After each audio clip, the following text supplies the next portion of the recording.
ውሃ ህይወታችን ነው ከውሃ አልባ ምን ሆናችን ካለ መታጠብም ይሁን ለመስራትም ይሁን ለመጠጣትም ይሁን ያው ውሃ ሀባምቦ ውሃ መኖሩ በፊት በጣም ተሰቃይተዋል ዲባኖስ ይቀደ ነበር 4 ሰዓት ነው የሚፈጀን በቀን 2 ጊዜ እንሄዳለን ቆሻሻ ውሃ እንቀዳለን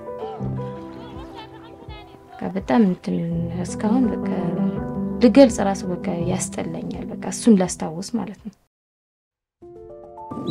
ባምቦ የሚባል የመጣው አሁን ቅርብ ሰዓት ነው ባምቦ የውሃ ሲበላሽ እዛ ነው ምን ደውል ዝሮ ያው ስራ ሲመጣ መጀመሪያ ያለውን ስራ እናጠናለን ከባድ ቀላል የሚለውን ማለት ነው ከዛ የሚያስፈልገው ነገር ይዘን ወደ ስራ እንሄዳለን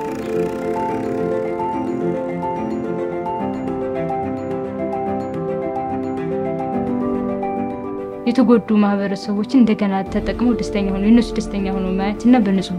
አቅርቦት እየተጠቀሙ ማየት ያ ለኔ ደስተኛ የሚያደርገኝ ያ ነው